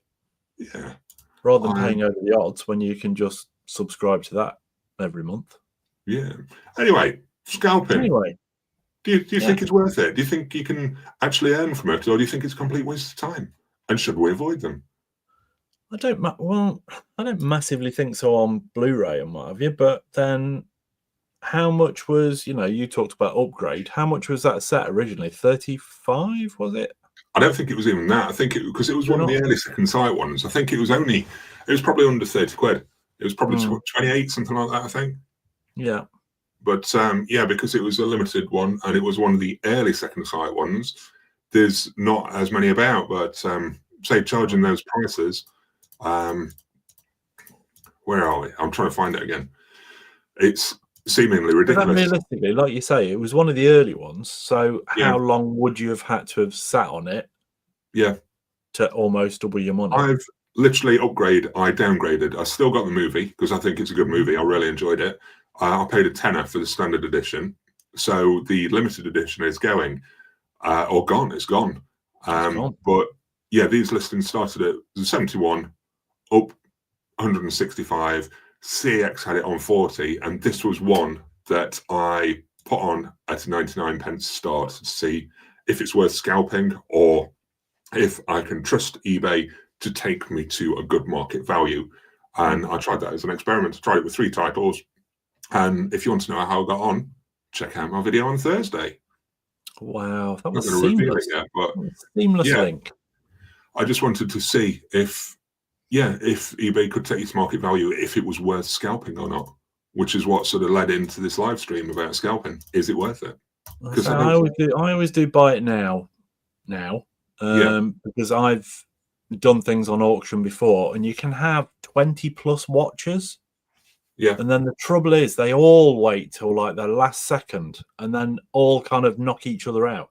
You need them to start kind of bidding 3 minutes before the end. So one goes in, then another goes in, and it creates the frenzy. And sometimes it doesn't. They all kind of knock each other out of it, and you end up with a pitiful amount. So right, I'm going to whip through these comments, and then we're going to move off of this topic onto something else. We've got pop culture. Black diamond cases for Disney was rumored to be expensive, but it was online fake news, so many people had them. That'll probably be it. Disney Treasures DVD is where the money is at. There we go. They're the ones I think that are only available direct from Disney in the US, I believe. Were they the really like silver covers? I don't think they are. I think they're orange, aren't they? Were they? What was the one? Disney released a load of stuff, and it was almost like just fully silver, but with a couple of images on there. Not sure. They might not have been VHS. They might have been later than that. Woody, Disney VHS are worth a fortune if they have a black diamond logo saying the classics. Strange. John Thompson, we should always avoid scalpers, but ultimately they know that if we have a connection with a certain release of a movie, they will hold us out to ransom. Yeah. And they do. I just hope that they don't sell them at massive profits. I don't want anyone to fail and lose, but I just hope that they're not profiting enough from it to make it an ongoing thing. Pop culture, I remember when Apocalypso and Finding Forrester were going for 100 on eBay, but the studio did a reprint, got both for 15 in a sale. Again, it's that thing, isn't it? Always reprinting, always re-releasing. There was a comment that I missed somehow. Jeremy, there we go. I have Samhain concert on VHS. I need to get it transferred to DVD or something. Never got released on any other format. digitize it and plonk it on YouTube, Jeremy, for everyone. For everybody. Yeah. Make it worthless. Clock of Money. So he went scalper fishing. I kind of did. As Wilco 97, Glenn is thinking of the 100th anniversary biscuit tins. Oh, okay. That's for Disney. Pop culture, Disney treasures, silver tins. Disney Movie Club is orange. Two different things can both go high in price online. There we go. Jeremy, save a child, like the stream, please. There we go. I'm going to bring back Movie Palace of Blood because we're changing the topic slightly now. Your guys' thoughts on new Vinegar Syndrome and announcements, which were, Glenn? Because I know you hadn't heard these, I don't think. Golden Child. Golden Child was the only one of those three that I had heard. Yeah, I saw a picture of. Dirty Work, which is rumoured, I think, to have a extended or got some new footage to be added onto it. It's not a film that I ever connected to or looked into, but yeah, I think it was some kind of extended cut. And Jade, etc. Any thoughts? Because I spoke about Golden Child with someone the other day because it was coming out on a Vinegar Syndrome release. They was considering whether to buy it or not. They saw it in the cinema, didn't think a lot to it, but because the release was Vinegar Syndrome, suddenly they're attracted to buying it again, and was just asking my thoughts on that release as well. Yeah, any thoughts from you before I go into the Golden Child, what I advised? No, not really. I mean, Jade was what was her name? Linda Fiorentino, wasn't it? Yes, it was. Yeah, that was in Last Seduction. Yeah, she was, because I mean, she was in Last Seduction, Men in Black. Yeah, and it looked like her star was really on the rise. And then, what did she do after Jade? Did she do one with Wesley Snipes? No, Liberty Stands Still. Did she do that? Was that late? Don't know. I think it was Liberty. Dogma. She did Dogma. Yeah. Yeah. Because the Liberty Stands Still came out around the same time as Phone Booth, I believe. Was it? I don't know if it was Wesley Snipes. I know. No. Yeah, there we go. I've got it. Yeah, it was. It was. Hey. There we go. I'm trying to add stage, but I'm trying not to bring the other one up. Liberty Stands Still. That was 2002. Liberty, the wife of a gun manufacturer, is held hostage at a hot dog stand by a sniper seeking revenge. I mean, I love the fact he's got stars and hasn't even got Linda Fiorentino or Wesley Snipes on that list. No, that was what confused me for a second. But yeah. Can you just have a quick look at what she has actually done of late? Linda Fiorentino. Because it was like she was going to be really big for a while, and then Liberty Stand Still was one of the last ones. Once More with Fever. Wow. I wonder if she just retired from acting then or something. Potentially, yeah. I'll have to have a look at that later, but not during the stream. But I'll tell you what you didn't do was the topic of the week. No, I know I didn't. We jumped straight into that, so I thought, I'll skip that. Let's skip back to the comments while we're just on this one. As Wilco 97, the Disney anniversary steelbooks in the US were god-awful. John Thompson, would a scalper sell his grandma? Yes, and a rocking chair and false teeth add-ons. Absolutely. Sakura Glenn, Disney Treasures did come out with standard DVD with a silver cover. Yeah. I made this. There we go. According to Kevin Smith, she wasn't all that pleasant to work with. Could be blacklisted. Maybe. Actually, yeah. As Wilco, I kind of feel bad for those people trying to sell 28 days later out of print Blu-ray for the ridiculous prices now that the 4K is coming out. I don't feel bad for them at all. And the thing is, as soon as 28 years later comes out, you're going to have a trilogy box set anyway. Yeah, I sold my 28 days later when the new one got announced and trailered, I think, and it fetched a decent amount. I was happy with trading it in at CX because they were still paying a lot. You horrible scalper. I didn't. I traded it in CX. I didn't eBay it. Sorry. I thought you said you didn't. Matt Withers, you've talked about your video game collection before. Do you both play games? What is some of your favourites? shall we start that one? I'm going to start that one and come back to that one as well, Matt. I'll be back with you shortly. I'll just go through. Yeah, because you've still not said what your advice regarding Golden Child was. Yeah, well, okay. I was just skipping the comments first. You're on my back. Sakura Glenn in the UK got Mickey Mouse in colour, 1 and 2 Donald Duck Silly Symphonies, picked up the rare Goofy treasures for a £5. Wow. Nathan Chalmers, the rumoured Big Trouble in Little China or Golden Child coming from Vinegar Syndrome would have been so much cooler if it was Big Trouble in Little China. I agree. So yeah, the Golden Child, this person that didn't like it when they saw it at the cinema but were tempted because it was Vinegar Syndrome, I had a look for them to see where Golden Child was streaming, if it was streaming anywhere, and it was streaming on, in the UK, Amazon Prime. It was rentable on Apple TV, and there's also the HMV Premium Blu-ray knocking about still. And I said, look, if you're serious about looking at getting this, I would potentially try and rewatch it on Prime. If you still don't like it, you've sort of satisfied that urge. There's no need to spend the 40 quid or more to import this thing just because it's Vinegar Syndrome. Make sure it's a film that you appreciate or you care about somehow. Because if you didn't like it at the cinema, chances are it's going to do nothing for you now. It's just purely on that label that this person was sort of sucked in.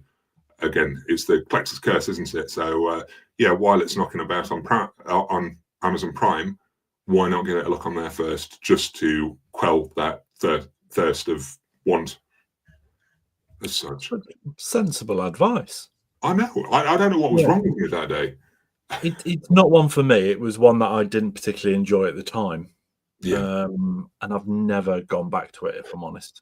See, I really liked it when I was younger, but I know that it's one that's just not going to float for me now because it was ridiculous. Dave Simon, my Lost in Translation steelbook, which I paid under £12 for in 2018, now valued at 110 on CX, £77 trade.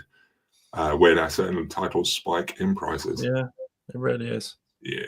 Sakura Glenn, I got Disney Treasures Zorro in black tin and Oswald the Rabbit in gold tin. These were US imports. Zorro's doing its rounds tonight. Redgate, don't let labels persuade your decision. Collect the films you like. Absolutely agree with you, Kirk. Sorry, I think I said Kurt.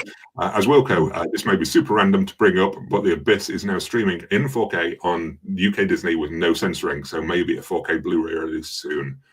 I don't think so. I think the streaming services don't sit fully outside the classification things, but they're adjacent to it. They don't quite comply with the standards that are required to put something on the shelf. So I think that's why they can get away with it on Disney Plus. So I wouldn't hold out for UK 4K or UK Blu-ray of The Abyss for those reasons. But anyway, back to Matt Withers. Do you both play games? What are some of your favorites?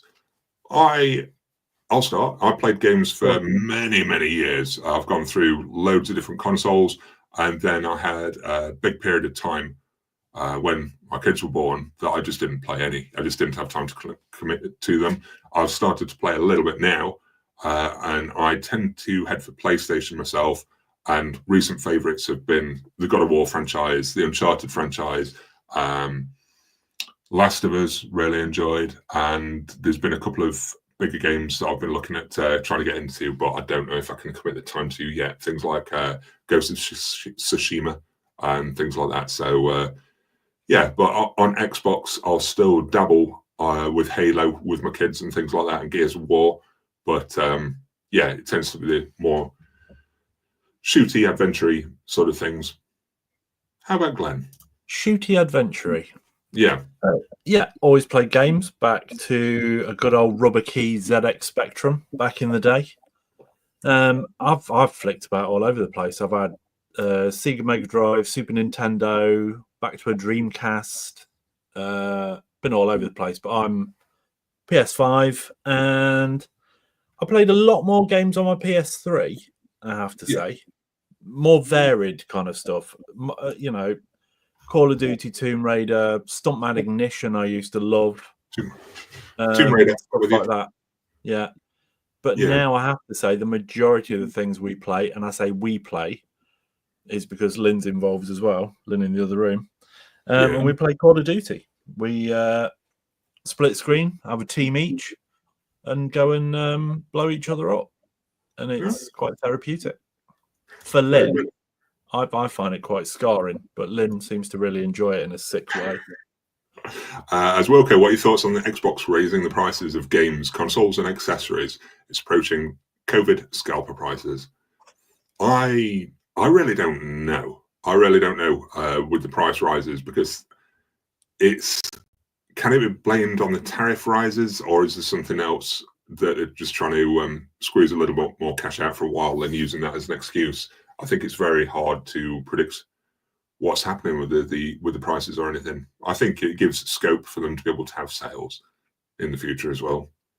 So they might blame the tariffs, but I think it's given them scope to have some good sales in the future. So again, it's patience and timing you purchase, I think, more than anything. What are your thoughts, Glenn? I agree. Very good. I'm not going to get into a conversation about tariffs and politics and stuff. Oh no, I'm not going into politics, but yeah, I think that's partially to blame for the decision making, perhaps not directly, but there'll be reasons given around there. John Thompson, how do you feel about the Nintendo Switch 2, whereby you were sold a cartridge which gives you the right to download a game, but it's not really a physical release, is it? It's not. I think you spoke about that last week, didn't you? Yeah, it's like a key card system as such. It's more or less a key for the download to be able to play the game. So it's not actually a physical game. It's weird. You still go into a shop, buy it off the shelf, and then it's just a piece of paper inside that box. Yeah. It's no, it's. I think that will be Nintendo Switch 2 downfall. That it's not actually physical games, because that's what they used to pride themselves on. Whereas all the other companies were trying to push towards digital for certain things. I think that's where Nintendo Switch 2 might fail, because they've left that physical media thing behind. But yeah, anyway. The only kind of handheld one like that I've ever had was a Sega Game Gear. So Nice. kind of that's a proper throwback, isn't it? Yeah, definitely. But while we're talking about pickups and things like that, I think it's time to get to our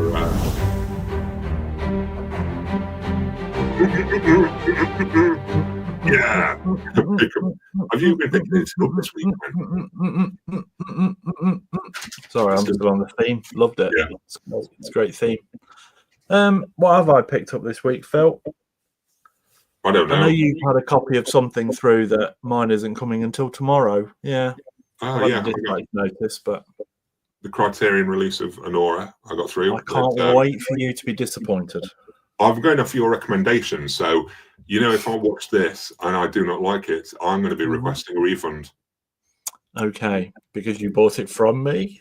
Is that? No, because you pushed at me and said this is such a great movie. You need it. It is a great movie. The trouble is, I've recommended other great movies to you that a lot of people think they're great, and then you go, "Oh, I was bored in the first half hour." Yeah, you never refunded me for them either, did you? I never will, because you're a fool. What have I had? Friday the 13th, 4K. Like I say, that came through. That was an eBay purchase. Let me just see what else I purchased. If I purchased anything, because I can't remember.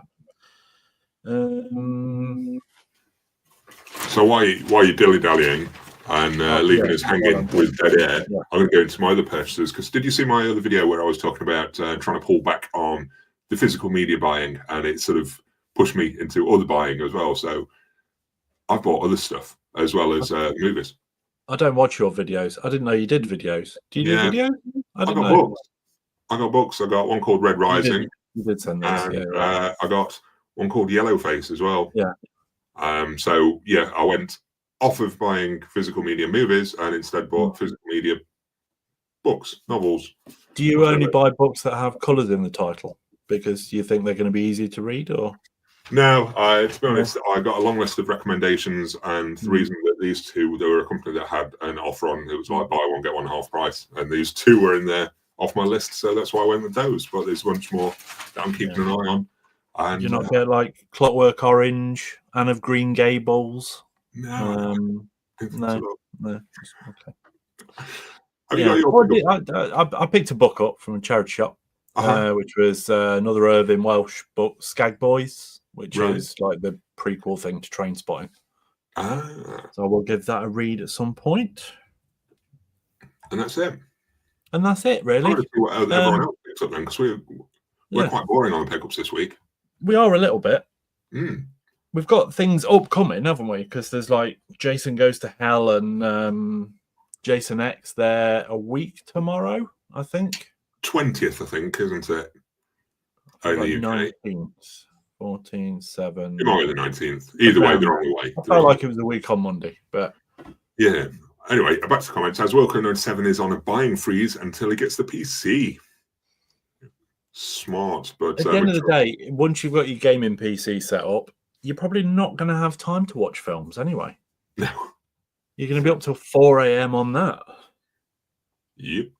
Anthony PLO, here's my pickups. We've got the Vincent Price Blu-ray collection. Yeah, Did you get that import? No, I bought all the individual Arrow ones. Right, yeah. That came out instead. But I did keep looking at the because it was Scream Factory, wasn't it? Yes, yes, it was. Yeah. They had 2 box sets, I think. Volume 1. I think it was 3 volumes. 2. I think it was 3 volumes in the end. Right. Yeah. There. Woody, my pickups for DVDs, Blu-rays amounted to nothing. I did buy Daft Punk's Random. Mm. There you go. Can Create Cinema. Nora was scheduled to come today and hasn't turned up. But earlier this week, I got Night Moves from Criterion and also went to the cinema to see Thunderbolts on Thursday and Friday. It was great. Did see Thunderbolts on Thursday and Friday. It was great. Yeah. See it twice. Mm-hmm. Where did you order your Nora from? I think I went with Amazon because I had Christmas vouchers. They suck recently for pre-orders. I've noticed a lot of people having trouble. I got a dispatch notice yesterday to say it'll be with you by 9 p.m. And then obviously by 8 p.m. I hadn't had an out for delivery. And then it was like, oh, we apologise for all of that, and it will be coming. So it's supposedly coming tomorrow. Where did you order yours from, Cam? Are you having troubles with pre-orders Amazon as well? We'll see. There we go. So Meows a lot. Still rocking my back to gaming. Still rocking N64 on GameCube. 4 Zelda games, Mario Sunshine, and Donkey Kong 64 are the only games I've played in more than over a year. There we go. John Thompson. My pickups are. Build up. Build up. I'm finding it. My pickups are Rich Man Poor Man DVD from my partner. The Deuce Season 1 and 2. Season 3 was never released on Blu-ray and only a DVD. Why? That's terrible. TV shows, man. They're ridiculous for decisions like that. Never mind ever-changing box sizes. There's also the changing formats too. Jeremy Carr picked up some anime, City Hunter movie collection, Darkstalkers, OVA, and some Lupin the Third specials.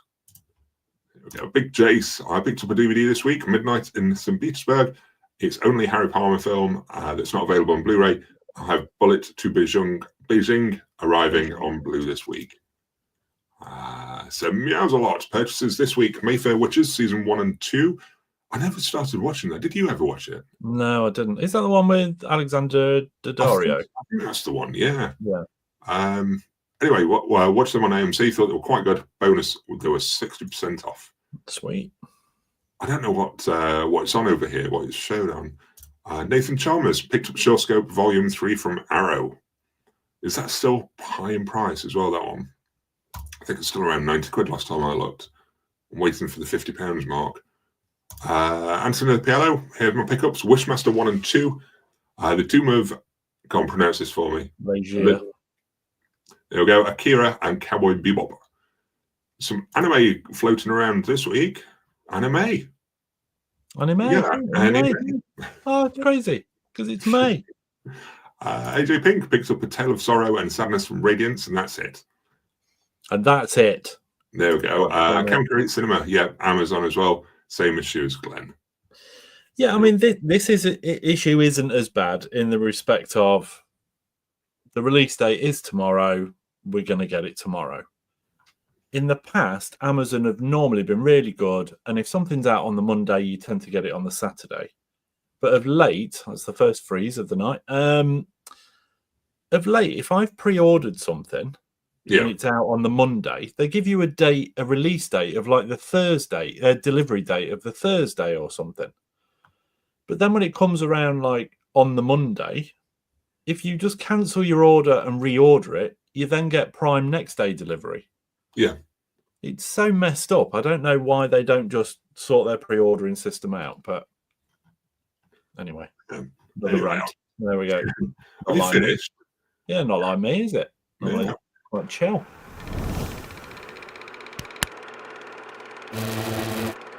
What did we watch this week, Glenn? What did we watch this week?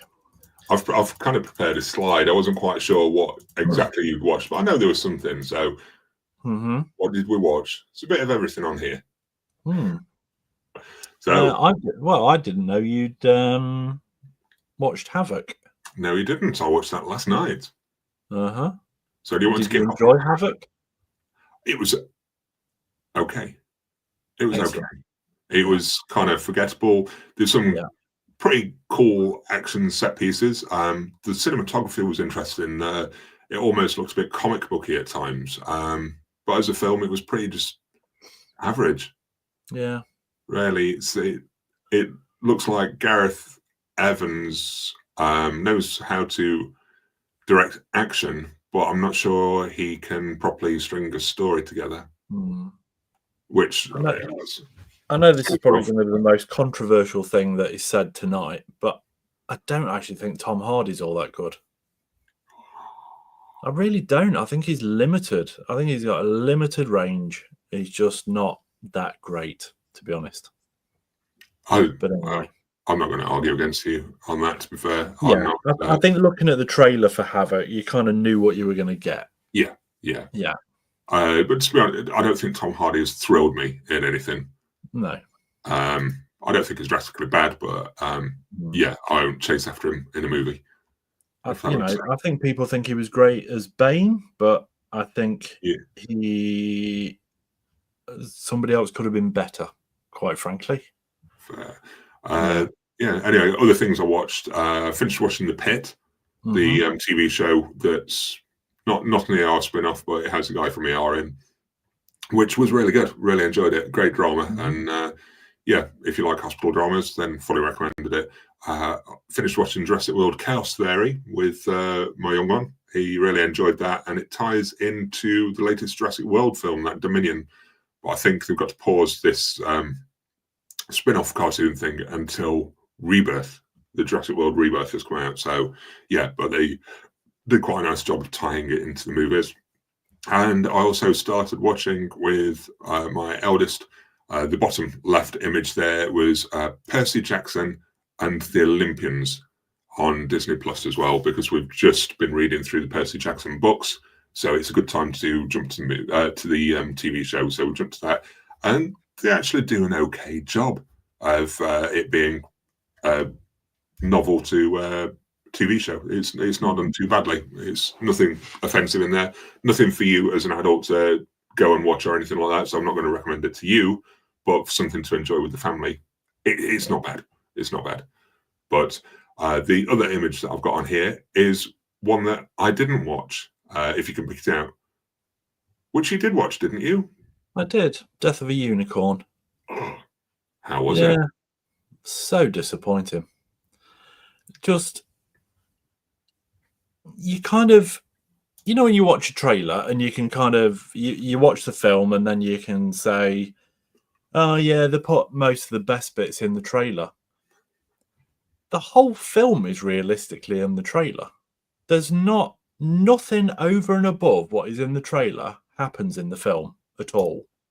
It's just completely lacking atmosphere. There's zero fun to it in any way.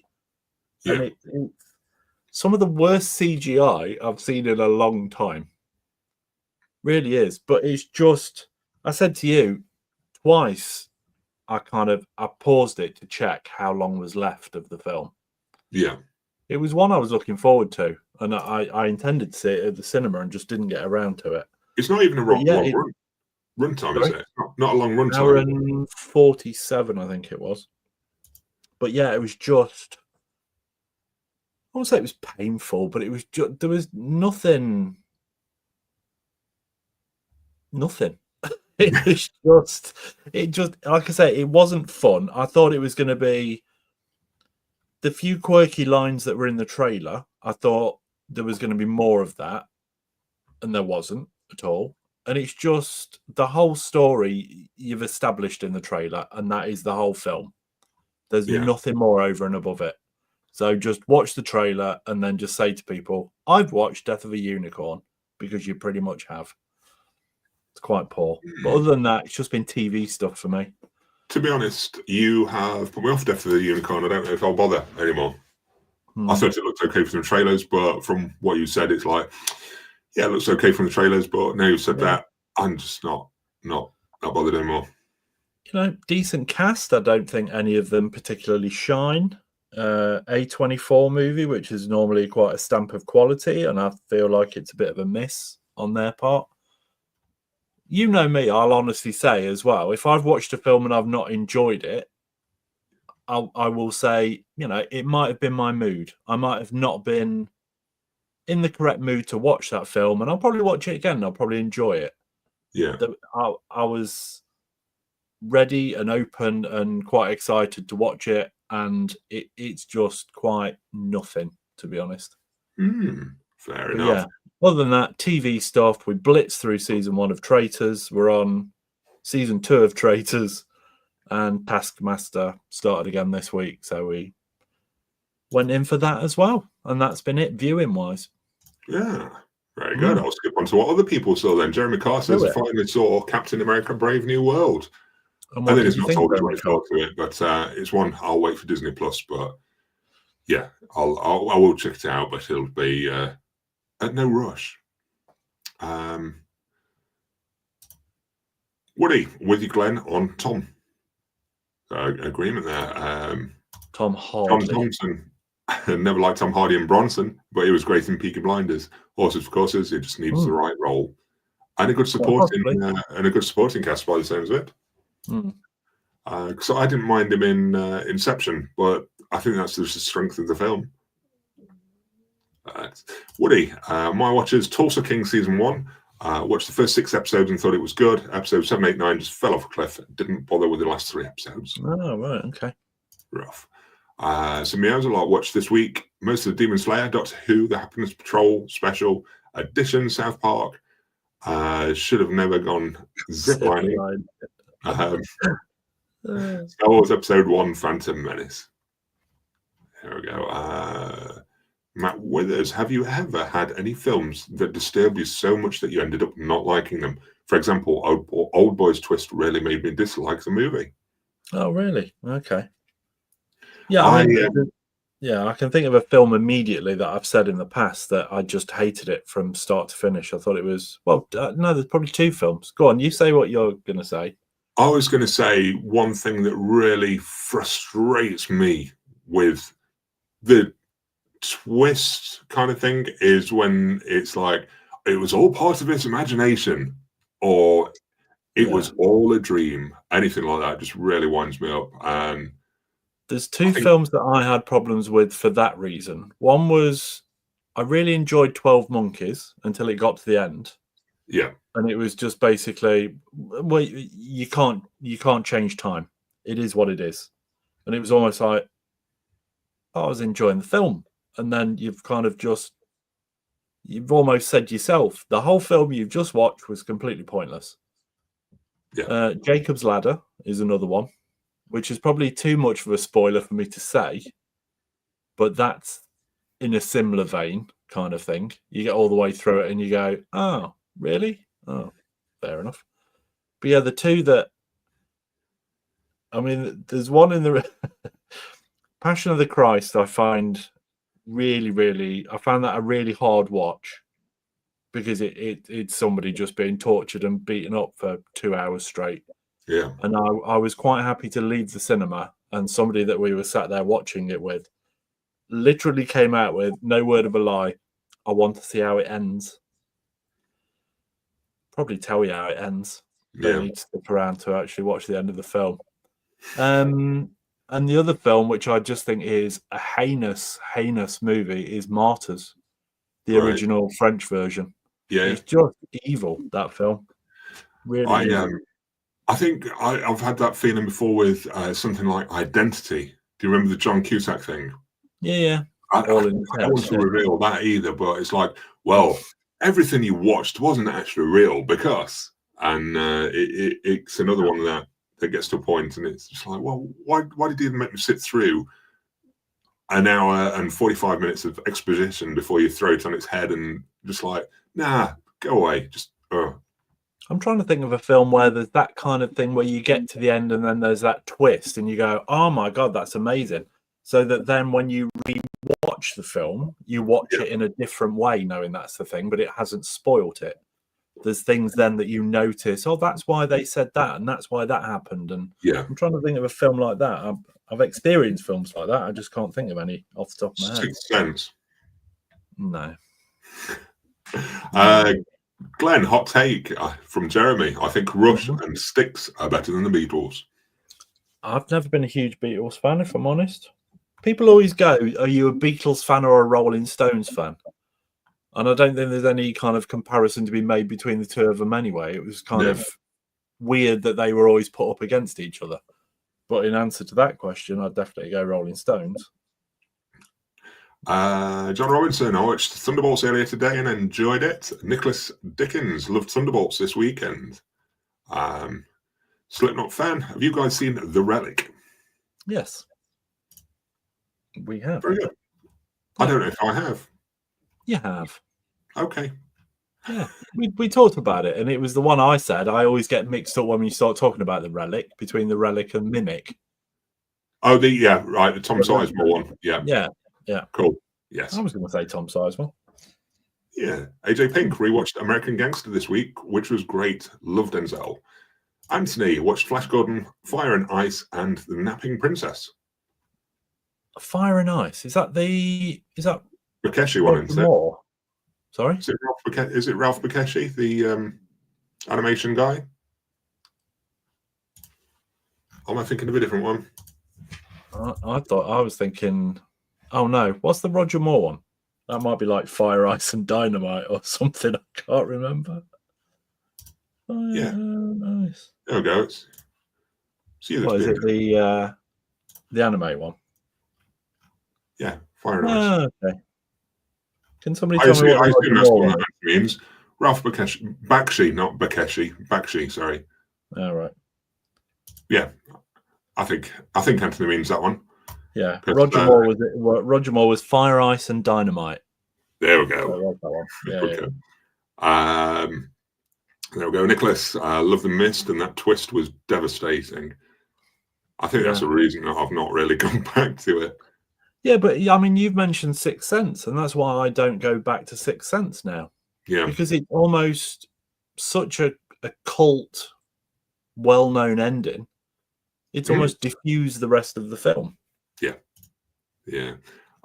Dave Simon this week rewatched Lord of the Rings extended trilogy. A few episodes of My Name is Earl season 4 and played Uncharted on PS4. Nice. I love Uncharted. That's been a good week. They could make a really good film out of that. They didn't. Azim Akhtar, Gangs of London season 1 and 2, stupendous story, acting, violence. Can't wait for season 3. I didn't watch season 2 yet. I enjoyed season 1, but not dug into season 2. Clarky of Many, watch pile is currently 93 centimeters tall. That's a whole IKEA shelf worth. Most 4K upgrades. I have actually seen these films already. Does anyone else have a cut-off point they don't go beyond? I don't think I do. Really, not cut off, but I know that I have too much. So yeah, I don't pay enough attention to it, unfortunately. As Wilco been working through, wanting to do a rewatch of Twin Peaks, but having had enough energy, haven't had enough energy yet. There we go. Nicholas, Martyrs is weird, but good film. Did actually watch that film, Serbian film. Oh, that's just sick. I've never gotten around to Serbian film. There was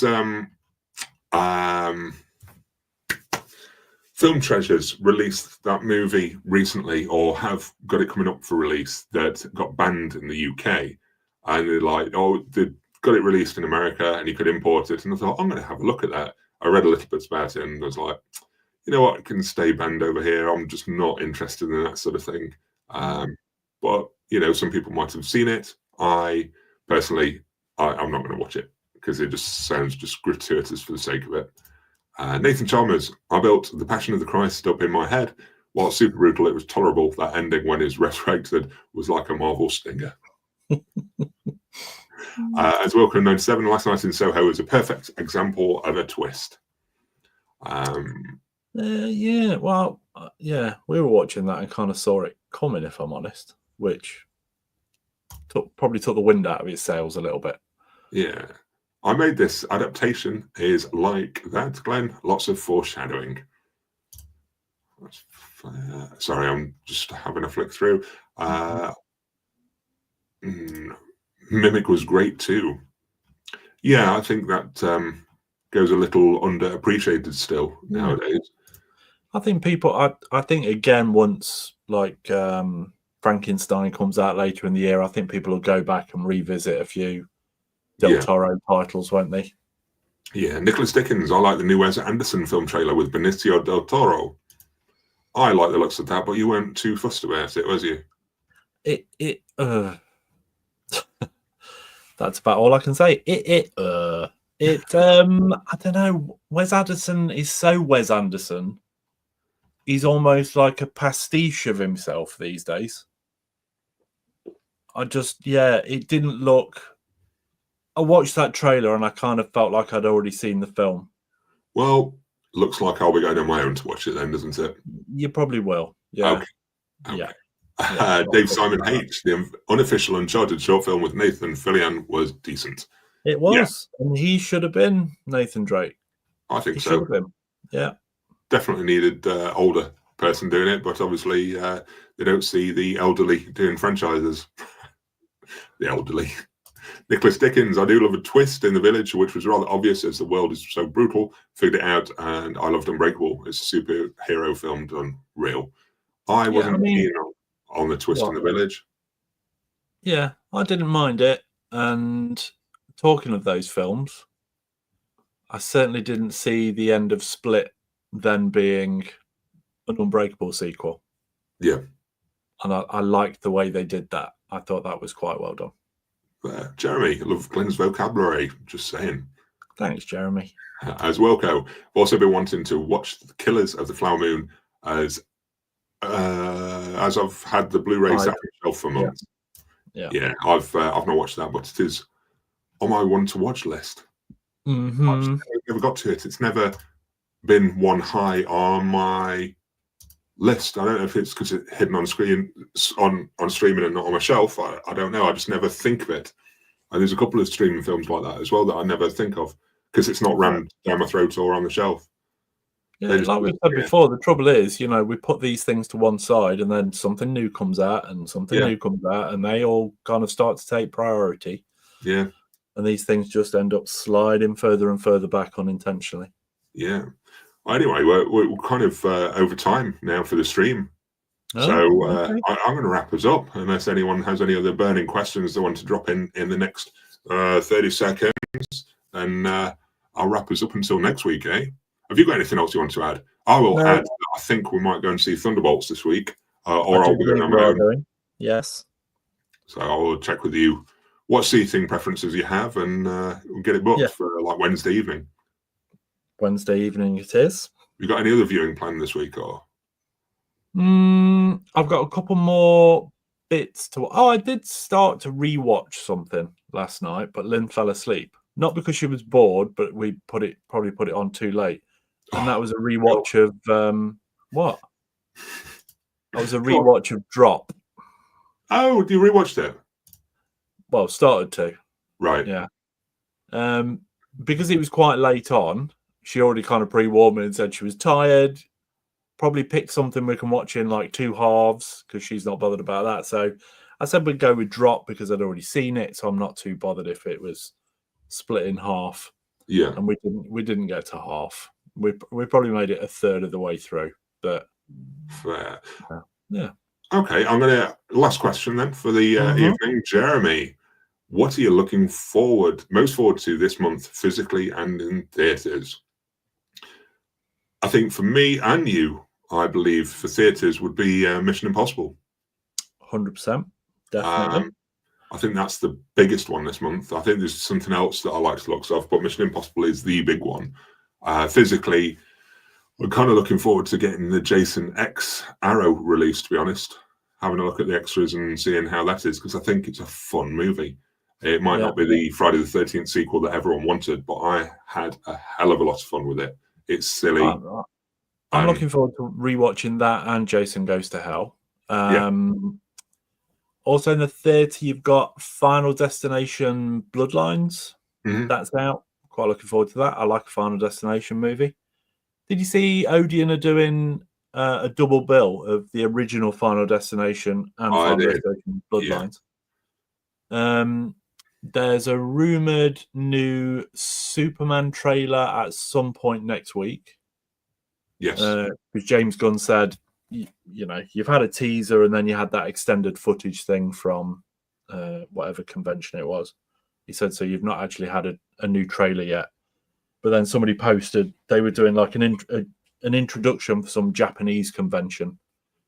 And now dates are coming out that it will be at some point next week. So quite looking forward to seeing that. So I'm excited about Superman.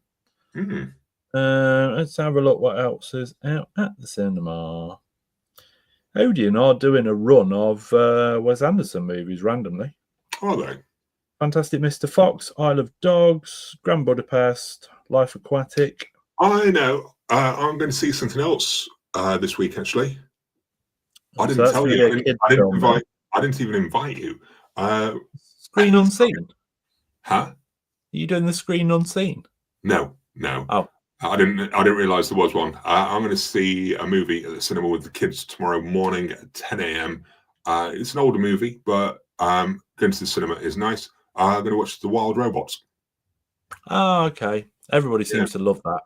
So, I thought, you know what? It's Bank Holiday Monday. Kids are off school. I'm going to take them along to the cinema, and then we'll go to the park afterwards or something like that. So I'll force them to do activity after sitting for 2 hours in the dark. Yeah. I would probably be an emotional mess after The Wild Robot. Yeah. I felt that way from the trailer, so I probably won't sit through the film. No. Even though it does look very good. Yeah. We'll see. But anyway, I'm going to wrap us up. Thank you, everyone, for joining us through tonight's stream. Hope you've enjoyed it. And until next time, we'll catch you later. Bye. I think.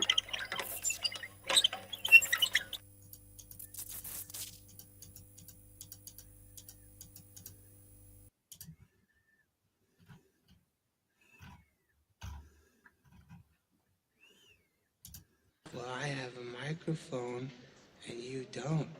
So you will listen to every damn word I have to say!